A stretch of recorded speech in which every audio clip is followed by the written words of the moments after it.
Inspiring Atul या YouTube चॅनलवर आपणा सर्वांचं स्वागत आहे. मित्रांनो, काल 12वीचा निकाल लागला. त्या निकालामध्ये सर्व विद्यार्थ्यांना फार छान गुण मिळाले. पण आता या मुलांपुढे सर्वात महत्त्वाचा प्रश्न आहे की नक्की करिअर कोणतं निवडावं?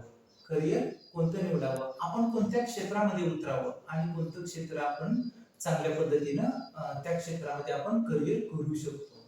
तर मित्रांनो, माझं तुम्हाला एक स्पष्टपणे सांगणं राहील की हे सर्व करण्याअगोदर तुम्ही कोणत्या क्षेत्रामध्ये करिअर करू शकता किंवा तुम्हाला तुमच्या विचारांची त्रिसूत्री तुम्ही कशा पद्धतीने मांडू शकता ह्याबद्दल आज मी तुम्हाला थोडक्यात सांगणार आहे. तर प्रत्येक व्यक्तीनं आधी स्वतःची ओळख केली पाहिजे. स्वतःला आधी ओळखलं पाहिजे की मी कोण आहे. स्वतःच्या स्वतःच्या भूतकाळात डोकावून पाहता आलं पाहिजे की इयत्ता पहिली पासून ते इयत्ता 12वी पर्यंत, इयत्ता 10वी पर्यंत मी माझ्या आयुष्याची वाटचाल केली.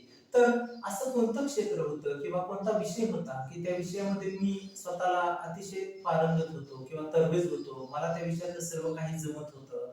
यावरून तुम्ही स्वतःच्या करिअरची निवड केली पाहिजे किंवा आधी स्वतःला ओळखलं पाहिजे की मी कोणत्या क्षेत्रामध्ये चांगलं कार्य करू शकतो.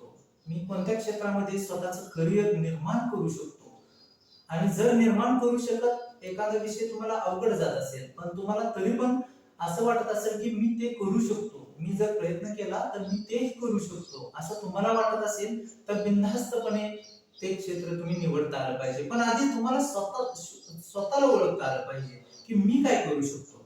एकदा तुम्ही स्वतःला ओळखलं ना की मग पुढे आपलं करिअर काय म्हणजे तुमच्या ध्येयाचा तुम्ही ध्येय काय निवडावं ना हे पुढची स्टेप आहे. ते म्हणजे आधी स्वतःला ओळखणे ही पहिली स्टेप झाली आणि दुसरी स्टेप आहे ती म्हणजे तुम्ही तुमच्या ध्येयाची ध्येय निवडणे.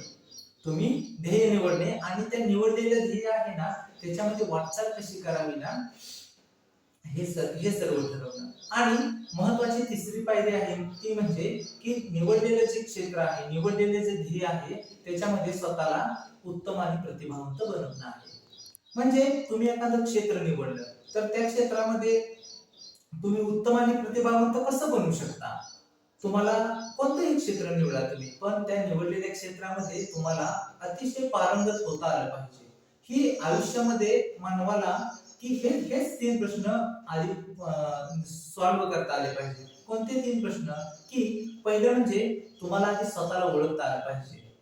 तुम्ही स्वतःला ओळखलं की तुम्हाला तुमच्या ध्येय निवडता आलं पाहिजे आणि निवडलेल्या ध्येयामध्ये तुम्हाला उत्तम आणि प्रतिभावंत बनता आलं पाहिजे. म्हणजे ह्या जर तीन प्रश्नांचा तुम्ही बारकाईने विचार केला तर कोणत्याही मुलाचं कधीच चुकीचं पाऊल कधीच पडणार नाही आणि तो मुलगा आपल्या आयुष्यामध्ये अतिशय उंच उंच गरुड पक्षाप्रमाणे उंच उंच भरारी घेईल. पण तुम्ही ह्या तीन प्रश्नांचा बारकाईने विचार करा आणि मगच तुमच्या करिअरचं पूर्णपणे मॅनेज करा. तर मित्रांनो, अशा पद्धतीने आज आपण की नक्की विचारांची त्रिसूत्री म्हणजे काय आणि प्रत्येक मुलानं आपलं ध्येय आपलं करिअर कशा पद्धतीने निवडलं पाहिजे याबद्दल आपण बोललेलो आहोत. तरी मुलांनो, तुम्हाला हा व्हिडिओ कसा वाटला ते कमेंट करून नक्की कळवा आणि चॅनल शेअर, लाईक आणि सबस्क्राईब नक्की करा. ओके.